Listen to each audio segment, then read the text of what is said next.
With the way I was brought up and the way I think, I knew I had to be a chiropractor. People needed people, and especially women love to get together and talk to other women. So that was one reason I started it. I started it because it is an easy way to get to know people in the community and promote my practice. January of 22 was my first 100-person event. In about 6 months, it took me to get to 100 people. I was going to grow and build and make it bigger. What I found out was, in the grand scheme of numbers, I wasn't a small practice. So I was surprised because in my head, I know I can do more. And money is not a huge motivator for me. Time, freedom, and travel are. Welcome to the Chiropractic Authority Podcast. Now, if you've been here for a while, you might be thinking, oh, wait, wasn't this called None of Your Business with Robert DeLude, the podcast dude? Yes. Yep. Same feed, same voice, same mission at the core. Just a clear focus. We didn't start a brand new show on purpose. Over the years, None of Your Business reached a lot of people, entrepreneurs, creators, operators, people overcoming challenges in their life, looking to build something real. And along the way, chiropractic kept showing up again and again and again. Not as a trend, but it literally changed my life. Chiropractic is one of the most understood, undercommunicated, life-changing professions out there. So instead of walking away from the audience that already trusted the show, we decided to evolve it. This podcast is now primarily for chiropractors, especially those who believe chiropractic is bigger than pain relief, bigger than crack videos, bigger than $29 specials. Chiropractors who see this work as a calling, a philosophy, and a responsibility. But here's the bigger play. A good portion of you listening right now aren't chiropractors. And that's intentional because the more people actually understand what chiropractic is, what it stands for, and what it can do, the bigger impact it becomes. So whether you're a chiropractor looking to lead, communicate, and build real authority, or someone who's followed this podcast from the very beginning and is curious to finally understand chiropractic beyond the surface, you're in the right place. This is the Chiropractic Authority Podcast. Let's get into it. All right. So you are a third-generation chiropractor, but you're the 12th chiropractor in your family? Correct. I always said 13, but then I'm like, wait, I'm only 12. I'm the 12th. I'm also the last one so far. You're the last one so far. Why? Like, do your kids not want to be a chiropractor? No, I'm talking about my extended family, right? So being third generation, my mom has a bunch of cousins. So there's two of my mom's uncles. So two of my great uncles were chiropractors. That's the first generation. Then my mom. And then, so there's 3. So 8 of her cousins are chiropractors. And then I'm the only third generation. I'm the only Oh, wow. out of all the 8 cousins. What did they get into? I don't know. My mom has a really big family, but I don't know why there's no more chiropractors. Huh. Did you always want to be a chiropractor growing up? I just was working on making a post about that. So I'm going to say kind of. Kind of, because you wanted to be a vet at one point, didn't you? Yes. So no teenage girl grows up saying, I'm going to be my mom. Well, no teenage girl like me because I was a little bit rebellious. But I probably didn't want to admit that I was going to be my mom. So I was going to be a vet because I knew I wanted to be a doctor, and I don't think like a medical doctor. So I couldn't go into medicine with the way I was brought up and the way I think. I knew I had to be a chiropractor. Or not a chiropractor. But I knew I couldn't be a medical doctor. So everybody, you hear all these people like, oh, they couldn't get into med school. I probably could have. I didn't want to. Okay. Why? Why be a medical doctor? I don't think like them. Goes against... No, I don't think like a medical doctor. I think like a chiropractic kid. I grew up not getting so many things that other normal kids did. So I grew up not getting medicine. I'm not getting Tylenol, not getting Advil.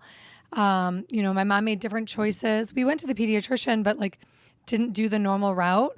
So I didn't really think that I would grow up and start giving that to other people. That's I knew fair. that the body was made to heal itself. And I know there's a time and a place for traditional medicine, of course. However, it wasn't a route that I could go because it wasn't how I was raised. So I am like I was raised the exact opposite. I was raised chiropractors are quacks. If you go to a chiropractor, you will die.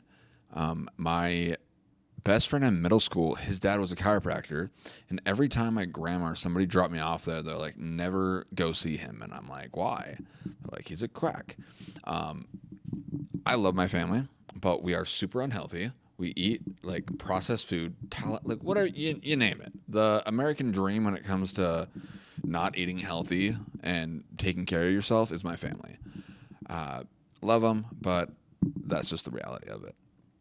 So, from when you were a kid, and like, did kids like take Tylenol and like try and offer you some, like if you had a headache or whatever? And if that happened, what was the reaction?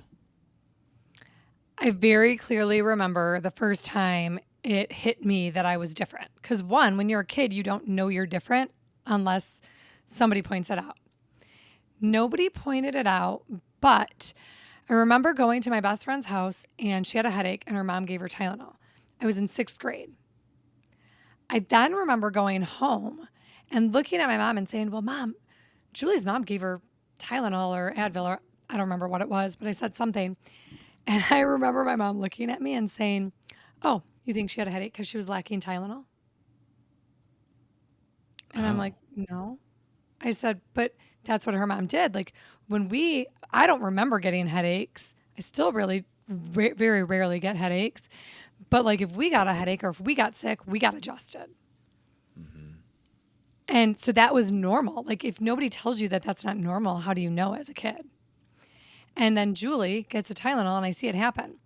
Fast forward when we were a little bit older, Julie was really, really sick. And I remember, same Julie, going to my mom and saying, "Something's wrong with Julie. The whites of her eyes are yellow." oh, Julie had chemical hepatitis, a reaction from what they said later, all the medicine she was on as a kid from her ear infections. no way. Yeah. So she was in sixth or seventh grade. She was diagnosed. She got really, really sick, and it was from all the drugs. I'm not saying Julie's parents were bad parents because they 100% were not. But growing up in my family, we were just different. And I didn't know I was different. Yeah. So, I fully believe that if I went to a chiropractor when I was in middle school, there's a good chance that I didn't wouldn't have got it wouldn't have got addicted to drugs and alcohol. Well, drugs. I got into a car wreck in seventh grade. Um, like I was in pain. I went to so many different doctors. They wouldn't prescribe me pain meds. They would tell me just to do physical therapy, but never go to a chiropractor. It was always never go to a chiropractor. Then I got addicted to drugs and alcohol.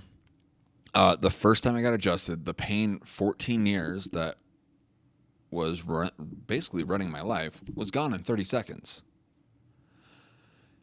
And my family, I love them, but we come up background like take a pill, do this, do that. It's just very, very different. Um, I so don't think that's different. I think that's probably more the norm in our world. It's different than the absolutely, world you're living in now because of the people you surround yourself with. exactly. Yes, that's what I meant. Very different now. Now when I tell my family like you should go to a chiropractor, they all look at me like I'm crazy. It's like, well, all right, you can keep doing that, but Don't you so think though that's what our medical society has done to us? They have such a stronghold and they've completely, I don't want to say brainwashed because I don't really think that it was a malicious intent, but they've got us so trained to think the way that we do. I think about, I told you the story about my girlfriend when she had it. Fast forward to being a mom, my daughter being at dance, and her dance teacher offering her Tylenol or Advil or Motrin. And I called her teacher. I was like, you don't offer my kid drugs. I don't care if it's street drugs or any drugs. So when my kid comes home and she's like, well, Miss So-and-so told me to take this. I was like, no, we don't do that. We're going to fix the problem. I love that. I love that you're like, no, this is what we're doing. Screw you. That's awesome. So you built a pretty successful practice. Would you agree with that? I mean, I think yes. I think that I'm pretty competitive with myself. I think I can always do better. But sure. Okay, To yes. Smo standards. I was gonna say when I said that, the look on your face was like, no, but I was like, oh, all right, maybe I shouldn't go in this question, but here we are. Let's talk about the night that changed everything for you. COVID, isolated moms, and everyone was losing their minds, and you wanted to throw a party. Walk us through the first time you started Social Oak. My very first. So technically, it wasn't Social Oak, but it was a party. I'm in Michigan, where we were restricted for a lot longer than other people, and I'm a wellness family practice. I see very, if any auto, any PI, I'm mostly wellness, kids, moms, dads, grandmas, grandpas, and my moms were losing their minds because we were in Michigan and we were still in lockdown. It was June of 21, where if you were inside, you still had to wear a mask. And I noticed the devise. People that were, when we were starting to be allowed to hang out with other people, the people that wanted to and didn't want to. And so I said, I'm going to have a party. And I did it at my office. And I had 30 women in there. And some were patients, some were friends. It was just people who were ready to leave their homes and we're a community. I think humans need humans, right? We're pack animals, herd animals, as weird as that sounds to say. And so I had an event. And that was June of 21. And I haven't stopped having an event every single month. Okay, and what, like 50 to 200 women show up every month? 50 to 200 women show up every month. I giggle when it's only women and people ask me why. I have a lot of people that think I'm like this feminist, like girl power, and it's kind of not really me. No, that's not you Girl at power all. for sure. No, I don't think I've been oppressed because I'm a woman. But I hear that from people, and I get memes. I just had somebody send me something the other day, and I was like, that's not really why I started it. But I forget where I was going with this. Oh, I started it because as a doctor, I think anybody in any medical profession, typically the women make healthcare decisions in the family. Yeah. So I will joke if I have a man in my office, typically his wife made the appointment. And I've always walked in the room and said, I'm pretty casual in my office. I will say, did you make the appointment because it was affecting your golf game? Or did you make the appointment because it was affecting your golf game and your wife didn't want to hear about it anymore? I don't need the men to like me. I need their wives to like me. So I market to women. Okay. And at these Social Oak events, are you hard closing people, or like what's that atmosphere like? So 4 years later, as we've grown and no longer fit in my office with 200 women because of what we're doing, I go by Dr. Rhonda in my community. I didn't start it. Somebody else did. And half of them don't even know what kind of doctor I am unless they've already researched me. There are no sales at these events. It is a very much get to know me as a person and not as a chiropractor. As you said, so many people are trained to not go to me, not like me, think I'm a quack, think I'm crazy.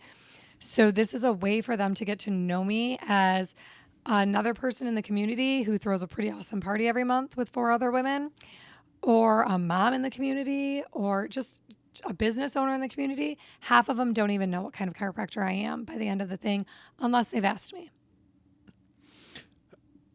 What is there when people like, oh, that's Dr. Rhonda. Sorry, not Dr. Ron. It's okay. uh, do most people think that you are a medical doctor? I don't know. You'd have to ask them. I don't ask. You don't ask. I don't know that answer. I don't know if they think I'm a medical doctor. I don't know. They could think I'm a veterinarian, a chiropractor. I think at this point within our community, um, as weird as it sounds, I think most people have heard of me and probably know because I do so many things outside of my practice. But I don't know what people think I am. That's fair. I I think they just like know that I have events. that's fair. I was just wondering if like, oh, I thought you were like a dentist or like overall, but you have no idea. Nobody's ever really said. So I Oh, don't know what other people think I am. that's fair. That's Yeah. fair. So obviously these social oak events are going pretty successful. How many social oaks are across the country?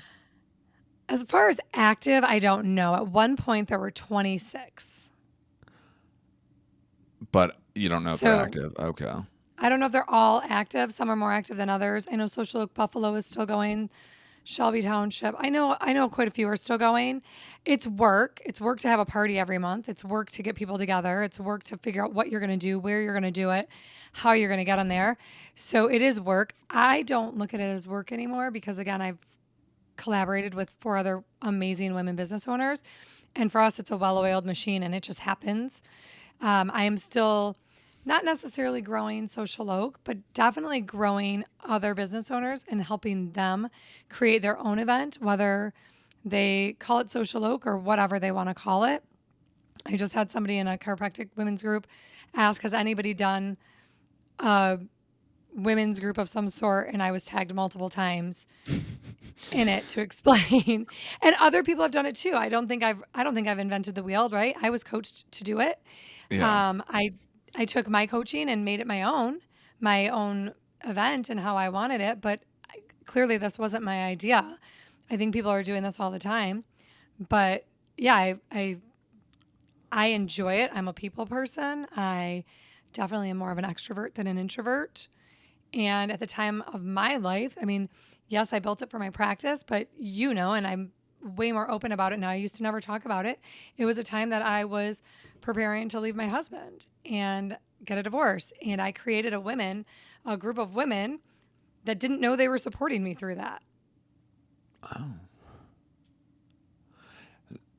So you created a community that you needed, but it also has turned into something where people need it. Right. But again, I think that's where it's full circle, right? It was after COVID. So we found out that like people needed people, and especially women love to get together and talk to other women. So that was one reason I started it. I started it because it is an easy way to get to know people in the community and not promote my practice, but promote my practice. And I started it because my personal life and what was happening there. So when people ask me why I started Social Oak, there's so many layers and reasons. What it turned into was beyond my dreams. Did you so when you first started it, it wasn't intending to grow your practice. Oh, 100% it was intended to grow my practice. Okay. So for that, if somebody wanted to start a social oak or do something like it, what are 3 to 5 non-negotiables someone needs to do to successfully launch an event?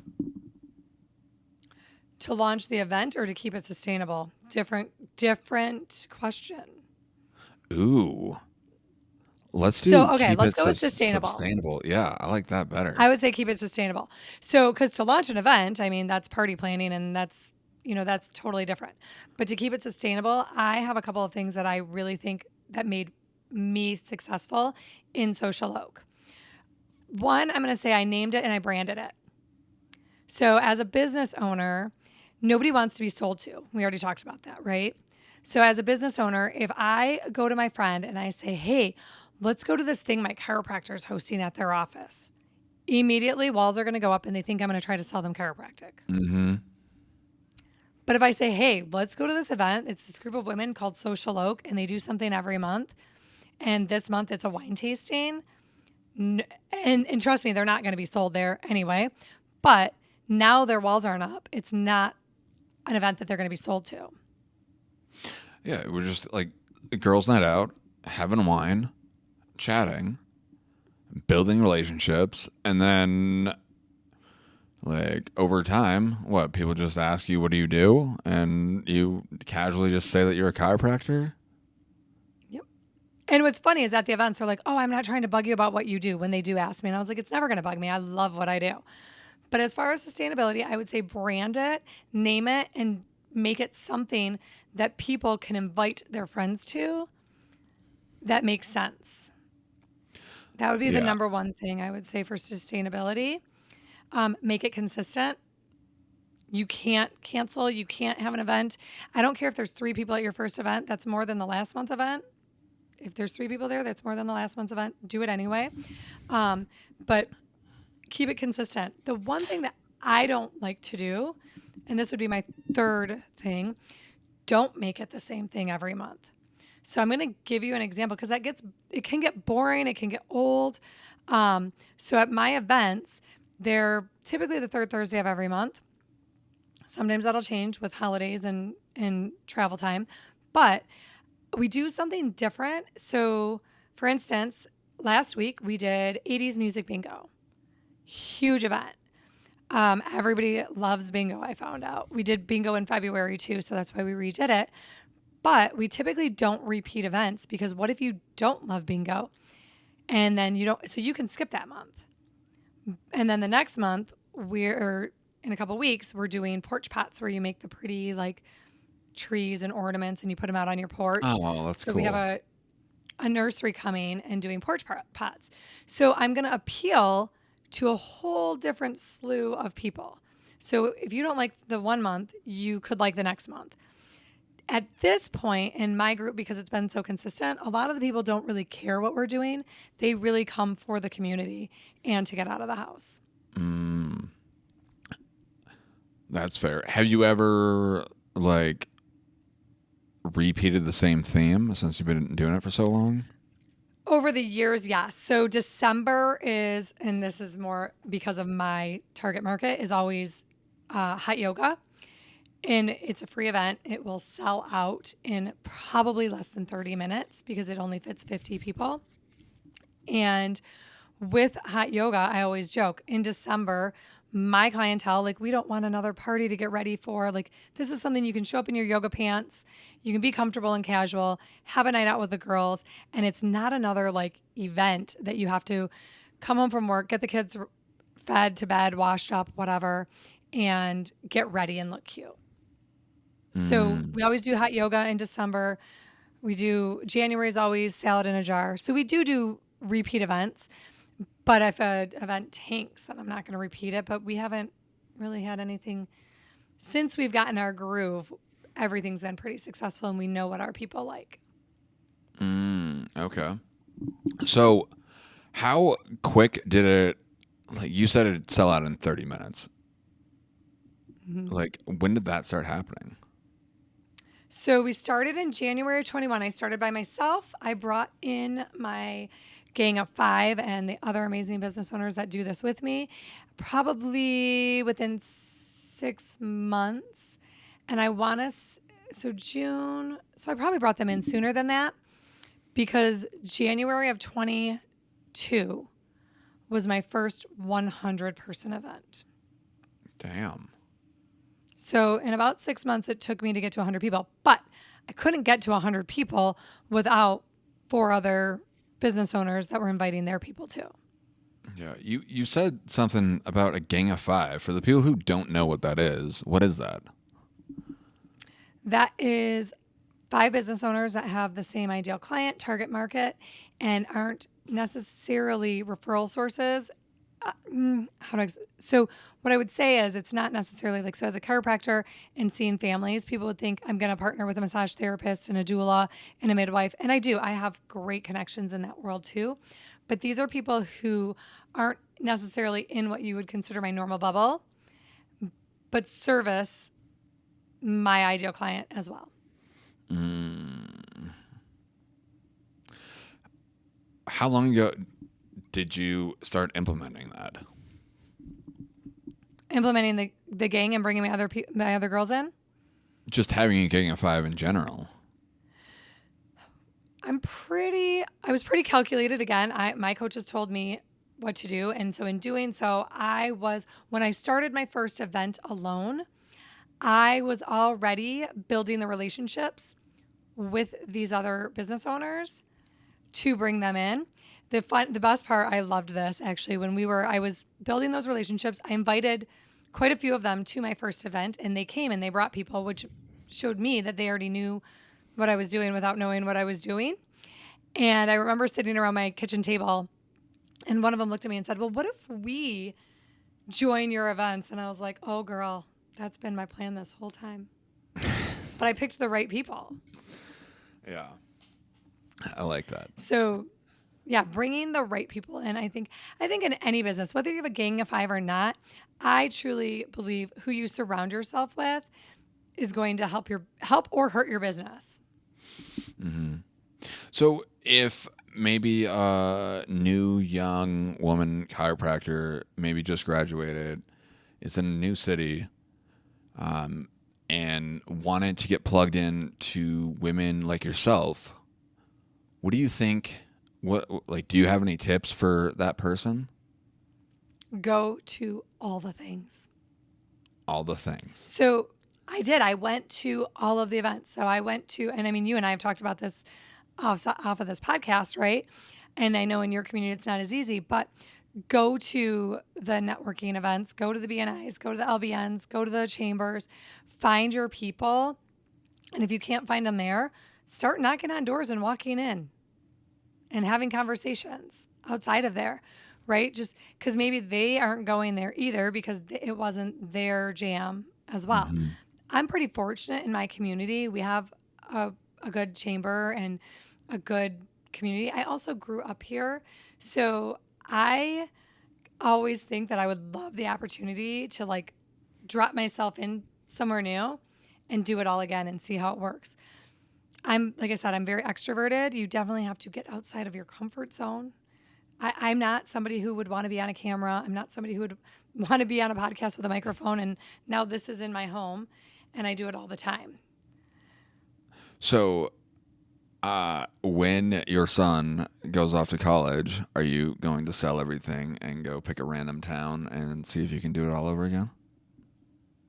No, I said I like the idea. I'm not going to do it. I'm in a good spot.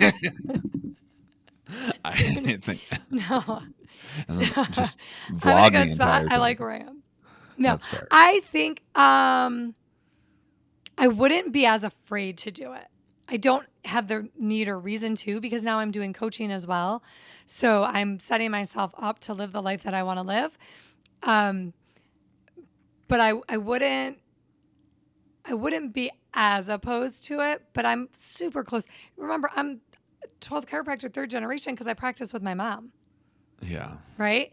So I did cheat a little bit. I did walk into a practice and she definitely was extremely helpful and a huge part of my success. Yeah. When I started making all these changes, so you asked me, I have a successful practice. When I started making all these changes, I thought I had a small practice. So I was going to grow and build and make it bigger. Mm-hmm. So what I found out was, in the grand scheme of numbers, I wasn't a small practice. There's people who see far less people a week than I do and bill far less than I do. So I was surprised because in my head, I know I can do more. And to me, it's not always, money is not a huge motivator for me. Time, freedom, and travel are a huge motivator for me, which require money. But I never realized how good I was doing before. But I want to do better, and I want to help more people. I like that. Like, you're crushing it. So how do you market your practice on the internet? So I've never paid for one ad. You never paid for one ad? On the internet. Okay. So chiropractor, like everyone is buying ads, this, buy this, buy that. Why haven't you paid for one ad? Because we get 80 to 100 new patients a month. 80 to 100 new patients a month? We had a really bad October, though. I don't want to talk about it. But yes, and that's so again, my mom's been in practice. So why don't I? Let me start with this. I came into practice with my mom. She's been in practice 44 years, Dang. 41 years. I don't know, something crazy. Since 1981, she's been in practice. And you're talking to a woman who they didn't pay for this kind of stuff, right? Like the biggest expense she had was an ad in the yellow pages. And I don't even know if she did that. Like there Wow. was no like marketing, like it was like flyers and pamphlets and speaking and putting yourself out there back then. So, one, we are separate practices, but to convince her that we need to pay huge dollars to Meta, she was a solid no. So Wow. really, I mean, it's just not her generation. I'm not going to say she's a solid no now, but we don't need to for where we are now. Yeah. If and when I bring in an associate, I may have to start paying for ads to get more patients. I'm at a good spot. I practice 3 days a week. You know, she's there. She's actually there more than me, and she's going to be 71. My mom practices 4 days a week. I'm there 3 days a week, and we're doing what we want to be doing. I'm not saying that might not change, but being in the community alone has been working for us and for me. Hey guys, real quick. So, if you're a principal chiropractor and you're sick and tired of watching sellout clinics dominate in their market, but you're too afraid or you don't know exactly where to get started with social media, I created something for you. It's called the Chiro Authority, and it's on the platform Skool. Link is going to be in the description there. So it's going to have all my templates, all my systems, all my prompts, everything that I use for my clients to make them the go-to chiropractor in their market. I don't work with chiropractors who do $29 specials, who do crack videos, or make themselves look like a 12-year-old girl on TikTok. It's going to be $29 a month to get into the group. That is more just a joke because I hate $29 specials for chiropractors. The link will be in the description in this video or show. Would love to have you in there. And if not, I hope you are enjoying the show. So let's get back to it. So, yeah, that's great. You get 80 to 100 new patients a month? Well, between the two of us, and that's all I need right now for my practice. So as long as you keep your patients and you're educating your patients, yeah, I think I'm doing okay. Yeah. Good for you. Wow. I just with that, and you only work 3 days a week. That's why I'm like No, no, flabbergasted. no. I work 7 days a week. I see patients 3 days a week. Well, that's what yes, you see patients 3 days a week is what I meant. Yeah, I And have to keep correcting people, especially my children, that's fair. That's fair. because I work all the time, and I love it. I don't say that in a bad way. I love everything No. that I do. Between my practice and then between coaching people, I actually love everything I do. I'm not complaining. I'm very blessed to be able to be this busy and doing all the things I love to do. And I still travel quite a bit. You do. Oh, wait, you were in New Orleans like what, 2 2 weeks weeks ago? ago, You're going to Miami next week, next 2 weeks week before New Orleans, we were in Hocking Hills hiking. Tomorrow we might go somewhere just for the night. Just just because drive you and find can. where we land. I love that. Yeah. Yeah. So you're getting husbands of women who haven't come in yet. Oh, yeah. They're at a You started with candle. your getting husbands, and I'm like, I'm not getting anybody's husband. I don't want anybody else's husband. Back it up. I don't want anybody else's No, husband. no, that's so. Uh, when did you realize that uh, making friends with women was a key component to growing your practice? I don't know.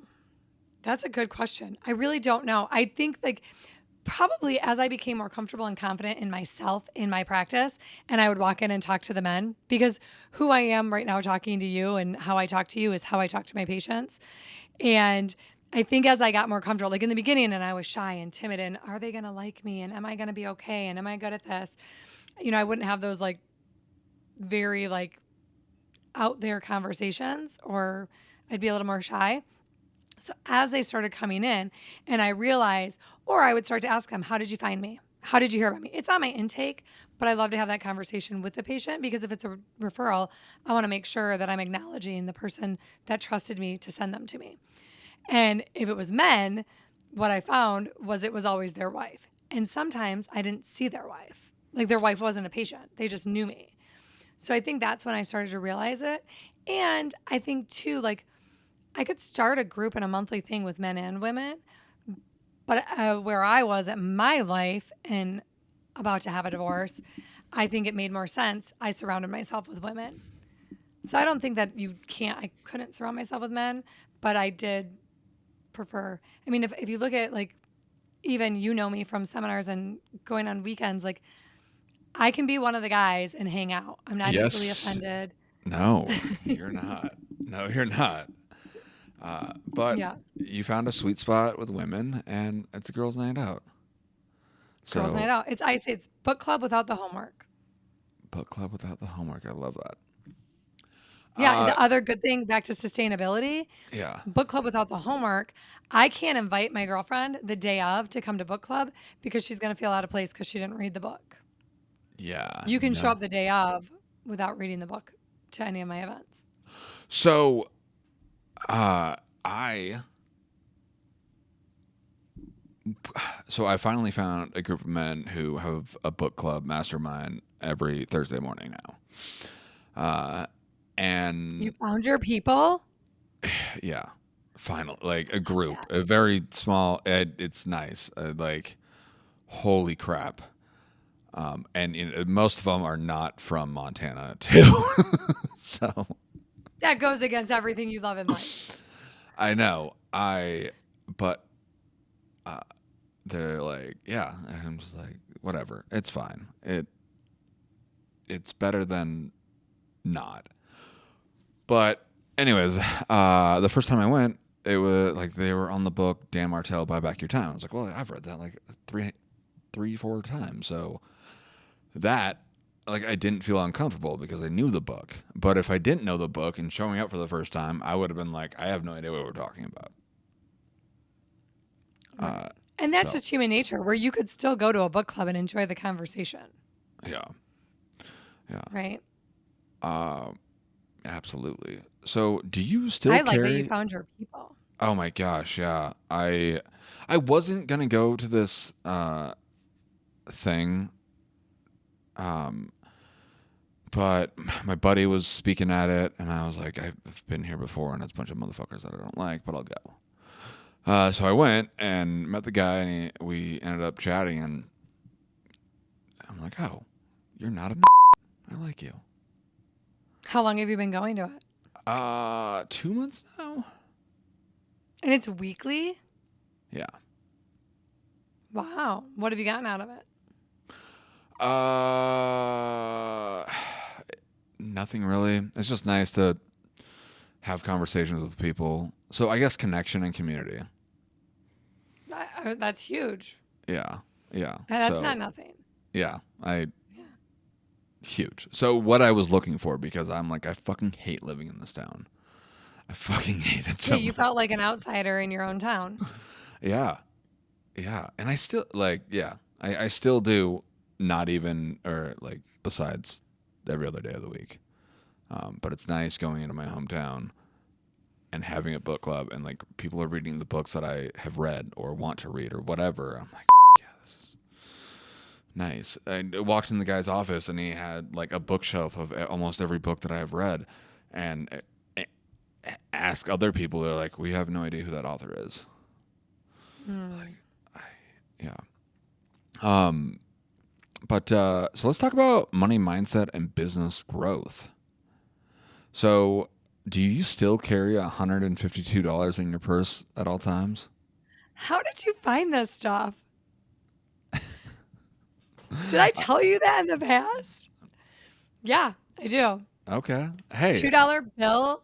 How did you find this stuff? Like, I mean, I talked to you. We haven't talked in a bit, but I've told you some stuff apparently, or you're digging some crazy stuff up. I'm doing my Yeah, research. yeah. So the $2 bill was given to me for good luck. My mom loves $2 bills and is a little superstitious.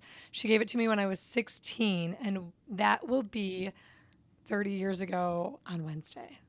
So Wow. it's my birthday on Wednesday. I'll be 46. So 30 years ago, my mom gave me a $2 bill that I still have. And then when I graduated chiropractic school, do you know this? Do you know why it's $152? I know that she gave you $50 at graduation, Uh-huh. but I don't She gave me know $50. how the other 50 came into play. It came to another 100. So she gave me the $50 at graduation. She told me, because my mom is big on mindset, she did raise me to that, which is really fun because I actually had to sit her down and call her out on something, not in a bad way, but I was like, Mom, you're not going to like to hear this, but you are the one who taught me to think like this. But when I graduated chiropractic school, she said, you are currently the poorest you will ever be. All the debt, like starting a practice, so she handed me a $50 bill and she said, if you keep this on you, you will never be broke. I don't even know if she knew I had the $2 bill on me. She said, if you keep this on you, you will never be broke. And if you keep it, I don't remember if it was 6 months or a year. I want to say it was 6 months. She said, if you don't spend this 50, and she writes on it so you know that it's that 50. She said, if you don't spend this 50, I'll double it in 6 months, we'll say. I said, okay. So 6 months after I graduated, I walked up to her and I said, I got my 50. Where's my 100? And she went to hand me the 100 and she went to grab the 50. I go, yeah, I'm going to keep them both. So I always have $152 in my purse to remind me that I am never going to be broke. How has that how has that shaped your money mindset growing up? So I don't know that shaped my money mindset growing up. One of the things that I am now currently recognizing is I grew up in a family. My dad was an employee. And then when I was in probably junior high or high school, he started his own business. And my mom owned her own business. So I would say, as far as money mindset and mindset in general, so many people are taught to like punch the card, time in, time out. I didn't grow up in that mindset. I grew up knowing you could own your own business. So I would still go back to my money mindset and all of that to my parents, and not the $152, but more watching and knowing and growing up as a kid.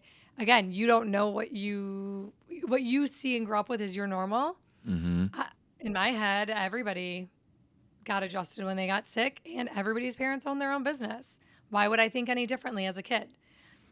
I didn't realize it. So in my head, you weren't told no to taking risks and doing something and starting your own.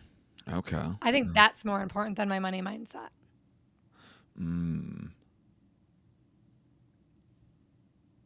That probably No, didn't you're answer your question, did it? no, but I like that. And you just threw like it's a good thing that you threw me off. I just like the Yeah, atmosphere that we surround ourselves in, it matters, especially growing up. growing up is so much more important probably because it's really hard to shift something from what you've always believed, right? So I have always believed that you can own your own business. Like I don't I talked to two people today that were connected to me, and they wanted to talk to me about business and opportunities and things that they could do. And it's interesting. I think both of these women will be crazy successful and good at what they do, and they already are without realizing it. But again, if you grow up not knowing that it's a risk to open your own thing and do your own thing, but it's a totally doable thing. I never knew that it wasn't doable. I didn't have two parents that like worked 9 to 5. I had parents that built their own businesses. So if you saw, I don't know if you saw today, my 16-year-old son, about, I want to say a year ago, probably started dabbling in it. But within the last 6 months, he's been going to thrift stores, thrifting. He knows exactly what he's looking for. He's looking up the labels, he's looking up the tags, he's knowing what he's purchasing. He's keeping track of how much he spent on it, and now he's been reselling it online. I So remember you posted something today, about that a while ago. But anyway, sorry, yeah, go. well, no, that's okay. Today, I mean, we did it on Monday or Tuesday. I started it, but he got all of his paperwork back. He's formed his own LLC. He's 16 years old. And Good he for looked at me him. the other day and said, Mom, should I get like a real job? I was like, what do you mean a real job? Well, like, should I, like, my friends are bagging groceries and caddies and doing stuff at the golf courses. And I was like, you can, but you're making more money than them doing something you love on your time when you want to do it. Good for him. That's yeah, good for him. Heck yeah. That and But he's I don't 16. think that yeah, but I don't, now I think that I'm beneficial because I'm a business owner and I can help set him up with it. But he still looked at me and said, should I go punch a clock? Mm, So I had to say, you can. And maybe it's worth it to realize how much it could suck to work for somebody else if you can do it on your own. but But it's going to take away from your own business that in currently I would be willing to bet, I don't know how much money his friends are making. I would be willing to bet that he makes more money every month doing what he does than somebody who's going and, you know, bagging groceries at the grocery store. Not to say that bagging groceries at the grocery store is a bad job. It's not what I mean. no, but just okay, so in Montana, somebody bagging groceries probably 16, $17 an hour. Because And how many hours? Because if they're kids, right? Like if he's 16 and he's yeah, working, and now he's given up his whole weekend. yeah. Yeah, making maybe 5 hours a day, or the weekend working eight, whatever. Then you take out taxes, which you take out taxes for business too. But then you like hating it, so he's probably making more money Right. doing. And now that he owns his own business, he's sitting down with my financial planner next week to start investing his money for his retirement. Damn, you just set him up. I know he doesn't know how cool I am. Can you tell him? Send him a message. Okay, well, that's He has awesome. no idea. That's way cool. Yeah. And yeah, what he just got his license too. Yep. He turned 16 a month ago. So he can go. Were you taking him to the thrift store before? Dude, this kid was so like he would convince his friends to take him. I would take him and drop him off for hours. He goes to these big conventions. Like this is a whole thing, and I'm way too old to know much about it. But they have huge like conventions on the weekend of all these people. He buys bales of clothes Oh, no online. way. He follows all these people on YouTube and I don't honestly, I don't know what apps, bad parenting. I don't know what apps or what he's watching them on. Could be TikTok. He follows certain people. I was listening to him because he'll listen to them and watch how they do it, and he's learning from them. He's messaged some of them to get tips and tricks, and I heard a guy like I was making dinner and he's sitting at the table, and I heard a guy like, "Oh yeah, Vance knows my shipping comes really quickly, and Vance has bought bales from me, so he saves money to buy like in bulk." So yeah, Good for he has a him. whole room at his dad's house with lighting and cameras and like the backdrop and now Oh, we've given him a logo and an LLC number. that's awesome. And before that, he was what detailing cars at like 14 or something. Yes. Yeah, but he wasn't as consistent with that. He'd be like, "Mom, I want to make money tomorrow. Can you put it on your Facebook?" And I would. And he But would hey, do he was like trying, scorecard. and now we found Yeah. something that he thrives in. So hell yeah, Yeah. Yeah. that's Yeah. This isn't so chiropractic, is it? Gosh, am I ruining your podcast? no. But you Let's are talk authority. chiropractic. You are an authority in the chiropractic field. So, um, Oh, thank you.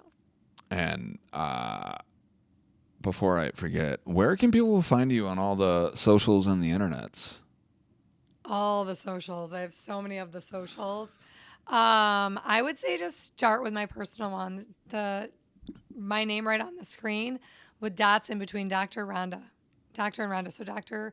Rhonda Vaughn on Instagram. And then all my things are on there. Linktree's on there. But that's a good place to start.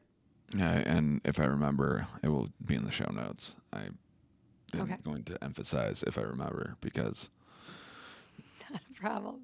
I think if people want to find me, they'll find me. yeah, it's not that hard. You literally just Google you, and it's pretty. I'm She's all in over the Michigan, place. Detroit area. Fun fact though, first chiropractic adjustment in my family, and the reason we're chiropractors happened in Montana. That's funny. Really? I told you that, right? I no, you didn't tell me that, but you knew like you had family at a ranch over in Missoula or something. Hmm. Um, yeah. Something you couldn't find on the interwebs about me.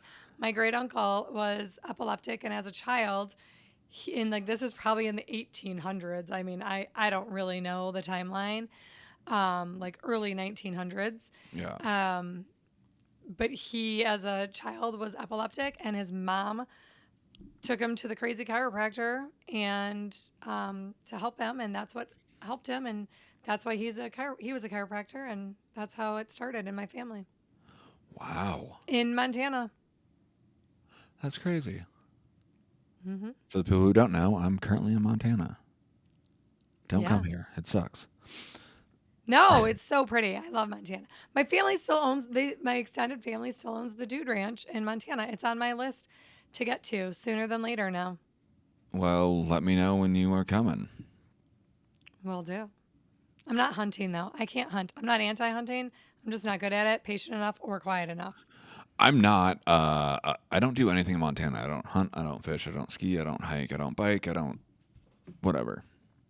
You don't So do any of the things. I don't do. I yeah. You do all the things. I don't do any of the things. I do have So that tattooed on my arm. Do all the things. yes. In Latin, it doesn't say do all the things. It's much prettier. I used to have my ex fiance's birth Korean name tattooed on my chest, and then Used to. well, I got it covered up Okay. because we're no longer together. Which I don't even know why I brought that up. Yeah, moving Because on. we shifted to tattoos. Yeah. So you used to be shy.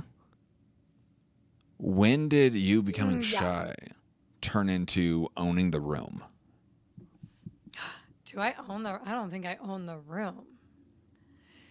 So growing up, my sister will tell you, I have a little sister. I'm the oldest of two. We're very, very close.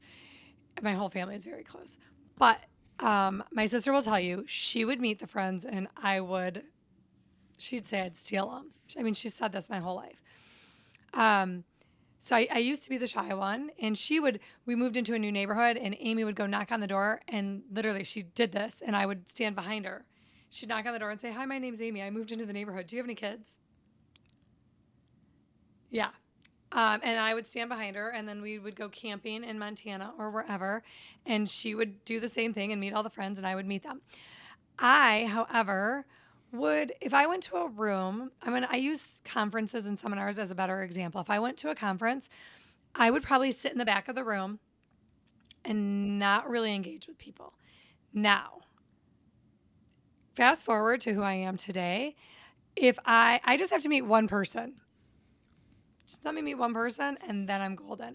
I don't know that I command a room, but I am very curious about other people and I want to know everybody's story You telling and me how that I you can help used to them. be shy, like I would have not believed you because you're so outgoing from the second I met you.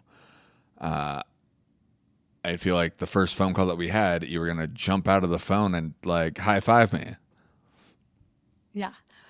So shy is definitely the right word in the beginning, but I think really what it is I love, love, love people. Even when I was shy, I wanted to know everything about everybody and I want to know how I can help other people. I love to see people win. I love to see people healthy. That's why I love chiropractic. I think being adjusted and being healthy is the best way to win. So I love that. So if I don't get to know people, I can't help them. Yeah. And maybe I can't help everybody. I know that. But I want to help everybody and I want to see everybody win and be at their best. I'm a people person. You are. You are. Uh, so let's get back on chiropractic. Do you think Yeah. chiropractic schools is lacking philosophy, and why? I'm going to give you a very outside cuz so I'm not very involved with a lot of young chiropractors right now, and I'm not very involved with the schools. I think that when I meet new chiropractors, they aren't chiropractors.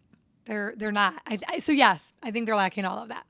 I think that they're not taught what we're taught. I think we live in such a litigious world that people are so afraid of being sued that they're training them to refer them out for everything. I think that's in any medical profession. How many of my patients are like, well, this doctor sent me to that doctor and that doctor sent me to that doctor, and nobody ever gets an answer anymore. Um, so I think that could just be our world as well. But I don't love seeing they're some of them are trying to make physical therapists. They're not adjusting. And I don't know why, but I think it's sad. What do you think? How can we collectively change that? Who's we? And then I can answer the question. I think as chiropractors, we need to get back to our roots and even some of the older ones, right? Um, I might ruffle feathers and piss some people off. I am very straight chiropractic. I do have a massage therapist in my office. We do have some modalities, but if you ask all of our patients, my mom uses more modalities than I do. And I think that we live in a world of people, humans in general, like more is always better. And chiropractic, to its core, is the adjustment, and that's simple in our world of fancy tools. Yeah. Hey, I'm not going to say simple in like a I hate to say simple because I don't want to underplay the adjustment, but the adjustment is the adjustment is the adjustment and all the other stuff is fluff for me. yeah. I'm not a doctor, obviously, but just thinking about it, like 100 years ago, when chiropractors were getting sent to prison because they were adjusting people, and then the prisoners and the guards would stand up in line. Anyways, 100 years ago, they didn't have a fucking gun or whatever the hell tool it was to do the adjustment. So for the nervous system, for something like just having a tool on nature and not nature, I just like it doesn't make sense to me. So to me, I'm not even anti the tools because I think that I'm not anti like I think you're talking like an impulse or an activator or something like that. That I'm not even I'm even actually more for that than I am all the other stuff like red light therapy, cold light laser, Oh, gotcha. Okay. TENS units, decompression. Now, I think all of those things work and I think there's a place. And you know what? I love the chiropractors that have them and really utilize them because that's not my thing. I'm more straight chiropractic, but it is really, that's really more where I'm going is all the extra modalities and the extra things that people can use. I'm not anti any of that stuff. So Gotcha. Okay. like I'm not I think all of that stuff is amazing and as a chiropractor I'd much rather do all that than inject it and take it out. But I think that that is one of the issues is not issues. There's a time and a place for everybody, but Yeah. I'm more straight chiropractic and I would love to get back to seeing more of that. Because it's hard Mm. for me to explain to a patient that the adjustment is what's helping, not necessarily putting a TENS unit on you after. Does a Yeah. TENS unit after probably feel good? Yes. Do I have one in my office? I have three. Do I use them very often? Not really. If I do, it's typically on my mom's patients because they are using them. I'm not going to say never. I would never say never. I do use things like that and I do supplement with them, but I would rather people understand the adjustment. But in our world of more is better, something like the adjustment that doesn't take very long to the patient can feel like maybe I'm not giving them all that I Yeah. could. I like that. How long? But you've been doing this for 21 years now? Yeah, a week ago, a week to like 10 days ago, I've been in practice. I graduated 21 years ago, which makes me sound old. And You're I don't still think I'm old, but I'm not getting younger. no. What? You're celebrating your 32nd birthday next week, right? No, but we'll go with that. No, don't you remember? Were you not those one of the places that I met you? It's always my birthday. That's where I'm going to Miami next weekend, right? Mm-hmm. And when I was at that event and it was my birthday, I think I was 42 at that birthday. And I told everybody I was 52. I remember the Were story. you at that one? No, I wasn't, but So always go older because if you go older, they're like, wow, she looks really good. But if you tell people I'm 32, they're gonna be like, oh, what that bitch do wrong? yeah, that's fair. So I'd like to go older and tell people I'm going to be 56 on Wednesday. I'm not, but I But think I look okay for 56. you are looking great for 56. So, I'm not. uh, so you said that you don't have one miracle story. You have lots of little ones. Tell us about the toddler God, who what couldn't were go to you the watching bathroom. about me? Oh, well, that story's happened multiple times. The toddler or the newborn. I'll tell you the newborn who couldn't go to the bathroom. It was actually the girl who does my hair. That newborn that couldn't go to the bathroom graduates high school this year. Oh wow. And, yep, and still comes in to get adjusted. And the girl that does my hair, Jamie, was doing my hair and she was a new mom and she was freaking out. She's like, she hasn't pooped in days. And I said, well, I'm going back to the office. Bring her in. She's like, well, my mom has her. I think it was her mother-in-law. She said, my mother-in-law has her. And I was like, listen, all you need is the baby and an extra diaper because we're going to get that kid to go to the bathroom. And so the mother-in-law brought her in. I adjusted Finley and they didn't even get out the building and Finley blew out her diaper. I No mean, it was a way. disgusting mess.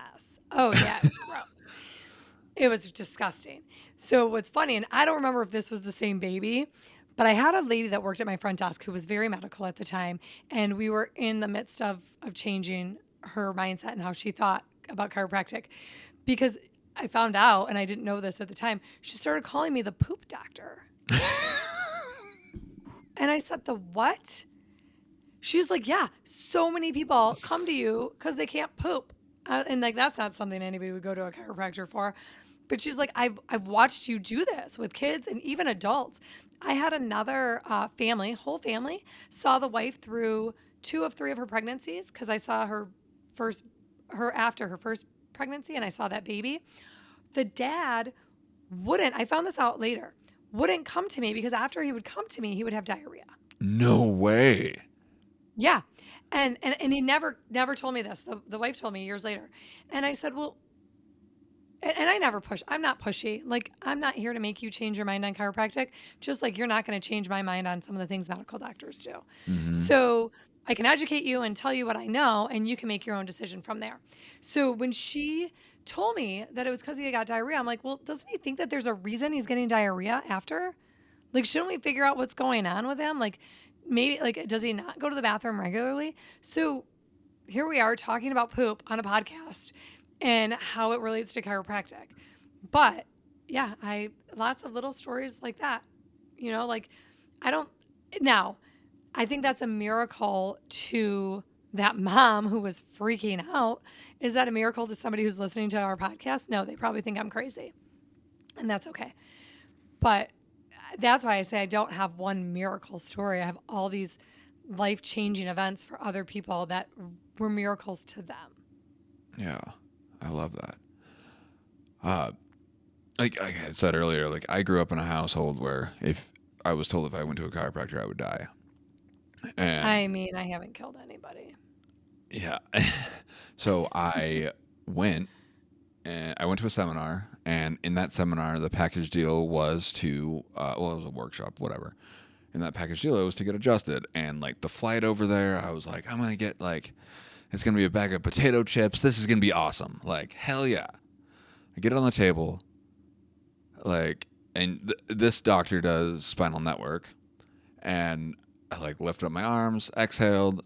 She lifted up my legs, told me to get up, and I was like, oh, all right, maybe like she's gonna like, like crack my neck while I'm like sitting on the table. Then she's like, how do you feel? And I was like, are we done? She's like, yeah. I was like, well, I feel like I got ripped off. Then she's like, how's your shoulder? And I was like, holy shit. Pain gone. So it just like chiropractic was a miracle for me like that. Just like how you have had, I don't know, you've been doing it for 21 years. I'm not going to say a million patients, but you have had thousands of I've probably patients. seen a million patients. Yeah, I mean, not really, but probably pretty close. Yeah. Millions of miracles that between you and your mom through that office, it just they're when like that is because of situations like this is why I'm so anti-adjustment videos, is because I would watch Oh, I those. was, yes, sorry. No, because I would watch those, and I used to be like, oh, and like, yes, some people adjust and post it online correctly, yes, but there's also a lot of people adjusting and putting it online incorrectly. There's like these Chinese guys with mallets and cracking necks and whatever. That's fine, but also somebody educating your patients when you think it's about the crack, but really the crack is just the gases leaving the subluxation, not actually the adjustment. So, how to educate your patients correctly online where they're always on their phone is like just it makes common sense. Like, oh, my chiropractor's dog shit because he didn't crack me. Well, no, that's just the gas is leaving. And if you don't educate your patients the way the gas is leaving, then how are they going to know that that's a good adjustment or not? I love that you brought that up because as you were talking about it, that is, let's go back to like the chiropractic schools and how things are coming out different there. But now I think that you've hit on something huge, and these chiropractors that are doing the whole like clickbait of all these audibles, and yes, audibles happen, but now I have patients that come in and they see one, or they're scared because they're doing these crazy adjustments. I'm not going to name any of them because I don't want to get hated on later. But they're doing these crazy adjustments, and that's one, they aren't going to come to me because they're afraid that's what's going to happen to them. So, like, I have 50, I'm not going to say 50% of people, a certain number of people, they're like, do that to me, do that to me. I was like, I'm never doing that to you. And if somebody tries to do that to you, you should probably leave, in my opinion. And then also, them not coming to me because they think I might do that to them. So, especially as a, like, I see a lot of babies, and the biggest shift in my practice, and I was just talking about this, and this is also an interesting fact. In 21 years, in the last year, I am seeing parents bringing me their newborn babies, and the parents have never been my patient, and the parents have never seen me. First of all, thank you to whoever referred them, and thank you to those parents, because that is a huge amount of trust when you hand me over your infant little itty bitty Yeah. baby that's days old. That to me is my probably my proudest, biggest compliment that I love about my job, when these parents are handing me their babies and they've never even met me and they trust me to do it, especially when they go back and they see these videos online. Because the first thing out of my mouth is, have you been adjusted? And if they say no, I will then say, what I'm about to do to your baby looks nothing like what you have seen on the internet. What's their So I response? think those, thank you. Because I mean, you know they're scared. You know Yeah. they're not scared. You know that they have questions and whatnot. But I think that like I mean, you're a big social media guy, a podcast guy, like, so you get it, right? Like, I think that that's important.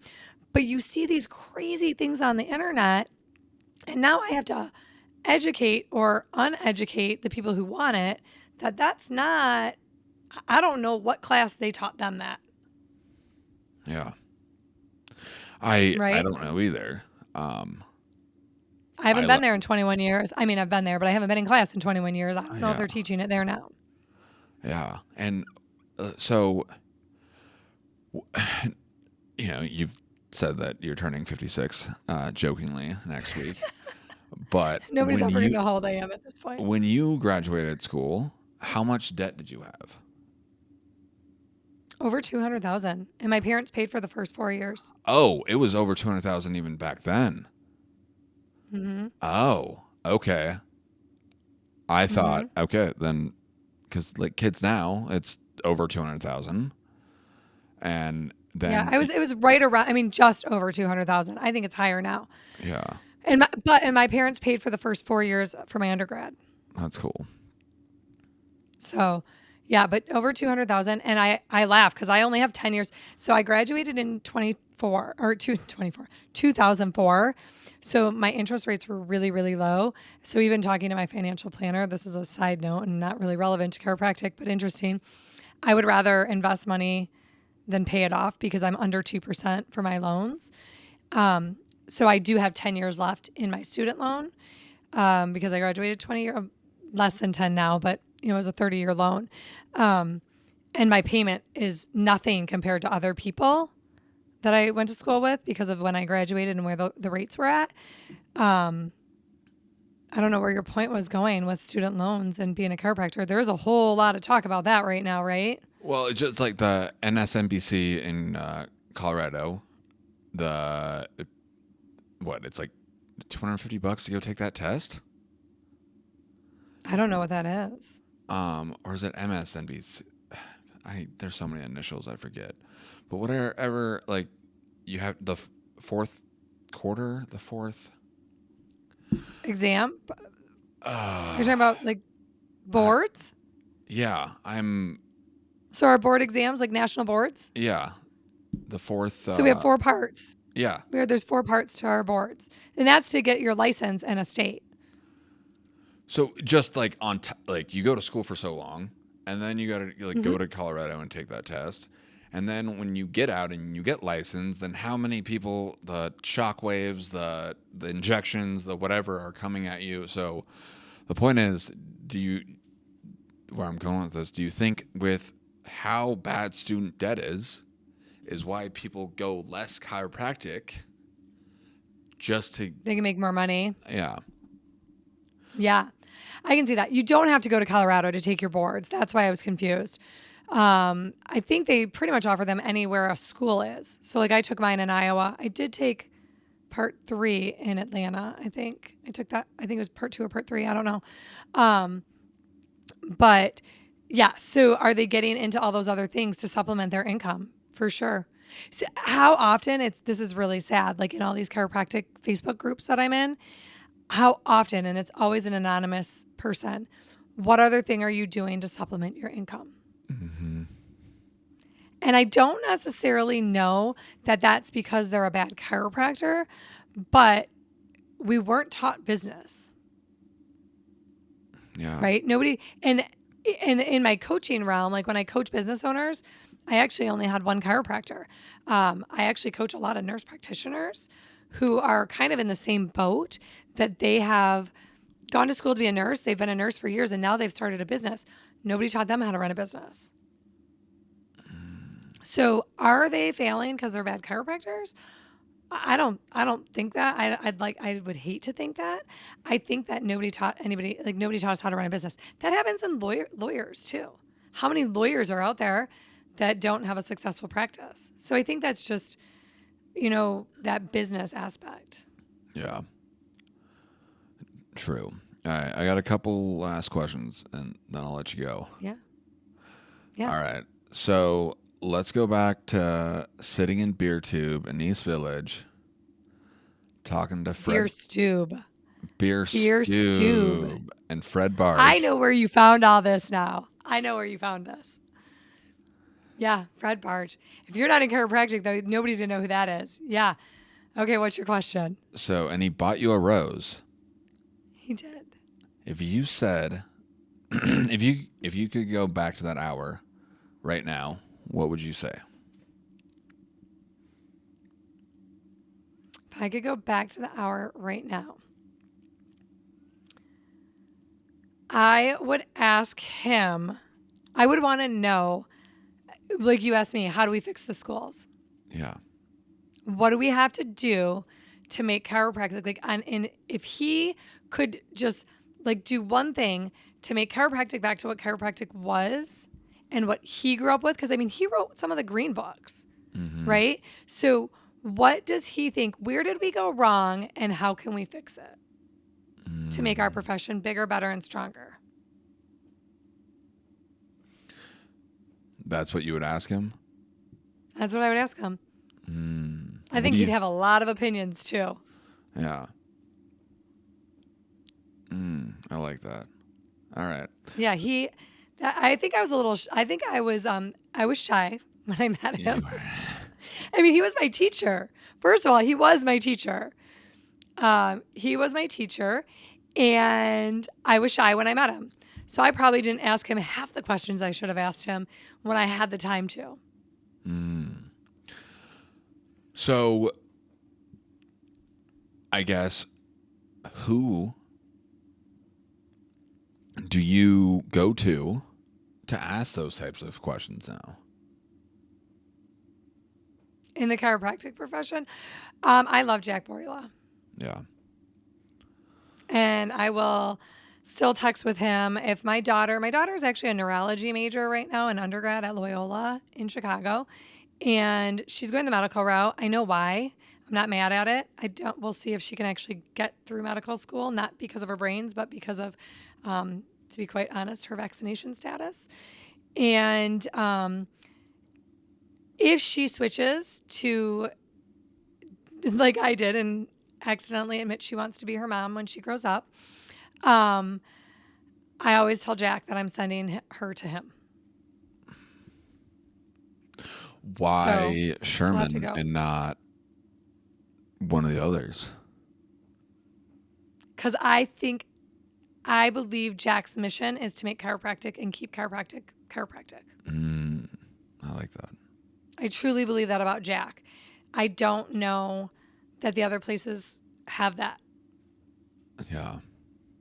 And not because, and probably because I don't know, but I do know Jack's mission and I do know Jack's heart. And that's where I would send my daughter. Okay.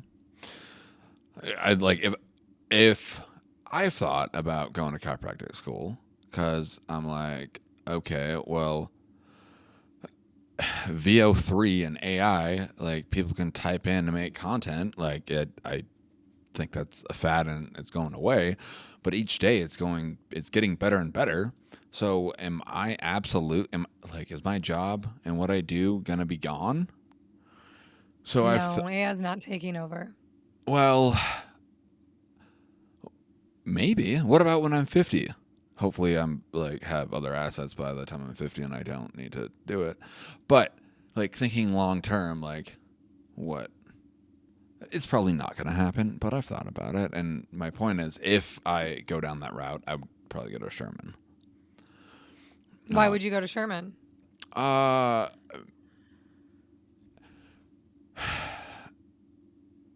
honestly, I've heard positive things from Sherman. And like, again, it's a hearsay, but out of like Life West, I've heard like bad things there. I might go to Palmer, but Sherman just because I don't know. I've only heard positive things from Sherman. That's it. Yeah. And maybe that's the circle we run in. And I would say I don't know that I would go to Palmer. And I think that if my daughter went anywhere, I would push for Sherman right now. I have a feeling she would try to lean towards Iowa. One, it's a lot closer to drive back to Michigan. And two, her dad is from Iowa. That's where I met her dad. So she has grandparents in Iowa. So Yeah. I like that she would have family there. But I I also think that my daughter would be strong in her philosophy because she was raised by a chiropractic mom and Yeah. grandma. Yeah. So there's that too. I actually love that my daughter is going the medical route because I think we need people that think like us in that world. Yeah. Absolutely. That's when, not when, but I guess, yeah. How was, like, did she always want to be that? Not always, but like, when did you learn that that's what the route that she wanted to go in? Again, she's crazy smart. She's probably smarter than me, but don't tell her that because she already thinks that. But my daughter has passed out her whole life. She's passed out since she was little, Really? and she didn't like, yeah. And she's been adjusted since out the chute, um, like minutes old, and she's never sick. She's very rarely sick. Um, she has a chiropractor in Chicago while she's there. I found her a chiropractor. I put my credit card on file, and she goes to a chiropractor there, and she'll realize when she doesn't because she starts to get sick. And, but she started passing out when she was a little girl, and she hates the answers. So she wants to do more research. But yeah, she's a neurology major, and we'll see if that's what she does. I think it is. I don't know that she'll get. I don't know how she'll get through residency. We'll see about that too. Um, but again, not because she's not smart, but her vaccination status. Yeah. But if she switches gears and goes chiropractic, then I mean, she's got a good head on her shoulders, and I trust her. So we'll see. But I would push her to go to Sherman. So, you were on the board of choose your own vaccine or whatever in Michigan, right? I'm still on the board for Michigan for vaccine choice. Yeah. Oh, I didn't realize that was like still a thing because it's not fucking, yeah. Uh, Oh no, how's that? it's still a thing, and we're still working on it. Got it. I guess there's more than just that one vaccine, so that makes sense. Um, Yes. how has that helped your personal relationships and personal or and professional relationships? Professional relationships, it's helped a lot more. There's a couple things. I would not say necessarily that it's helped my personal relationships because, to be honest, in our world, even pre COVID, I was very, I don't put my politics on my social media. If you ask me in person, I'll tell you anything you want. I won't put it online.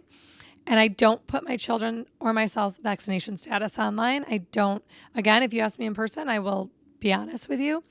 But I'm not vaccinated. I'll say it now. I'm not vaccinated for anything, and it affected me being able to hang out with one of my friends when I was a kid. So, and actually, that kid chose not to vaccinate her children, ironically, and we're still close. But I couldn't hang out with her for 2 weeks when I was a kid. So I never wanted my kids not allowed to do anything. So I didn't really talk about it personally. Professionally, because I go to the Michigan Association of Chiropractors as a board member of MVC, Michigan for Vaccine Choice, I get to meet so many people in the chiropractic profession in Michigan and get to talk to so many people. So I'm not going to say it's like helped my practice per se, but I think that it's helped who I get to meet, who I get to know, and I get to find a lot of good mentors, and if not mentors, even people in like the like on the Michigan Association of Chiropractors. Like I have good relationships with the people who work there, and they want to promote chiropractic. I So love I think that. it's helped me in that sense. It's also I guess, in the personal world when I was way more active in it and at a lot of the activities. I got to meet so many families and hear their stories and get to know a lot of people in the state of Michigan. And I've gotten to meet a lot of people in that movement, like Polly Tomey, like Del Bigtree. I've gotten to meet a lot of people that are McCullough, Dr. McCullough. I've had dinner with him multiple times on a personal level. I've got to pick him up from the airport. I can text him on his cell phone. So I got to meet a lot of really cool people. Tony Bark was another one. Just really, really cool people in that movement that I've gotten to meet and be around. And they are some of the smartest people out there that I never would have met without that group. I love that. I love that. Yeah. If I think I got almost every vaccine in the book when I was born, to be honest with you. And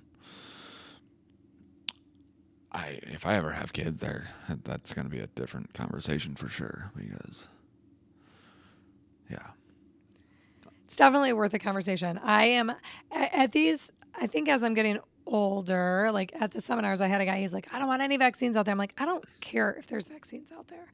I really don't. I mean, in a perfect world, would I want them gone? Probably. What I don't want is you to make me get everything you think I need. yeah, That's what I don't want. And that's what Michigan for Vaccine Choice is for. It's for choice. absolutely. So you practice with your mom. Mm-hmm. You've probably had some of the biggest fights with her. Were they more personal or professional? And what does she still do now that still pisses you off? You don't have to answer Our this. biggest fight. No, I'll answer. It's funny that you say it. So we're actually for the first time in 21 years talking about me buying her out and the succession plan and how it's going to look. That actually just started probably last week. She's going to be 71, and she'll probably never retire. So it's ironic that she's going to become my employee. For the first 2 years of practice, I was her employee. She let me build my practice, keep my patients, and then be on my own within the building. So most patients don't realize that we're separate practices. Our biggest fights in practice had nothing to do with practice. It had everything to do with my son being breech and what my plans were with my midwife. And it was a huge blowout fight. Like I left crying. It was, screaming in the office. That was our only fight. No, that wasn't our only fight. That was like the only thing that I would consider a fight. Yeah. Have we had disagreements? 100%.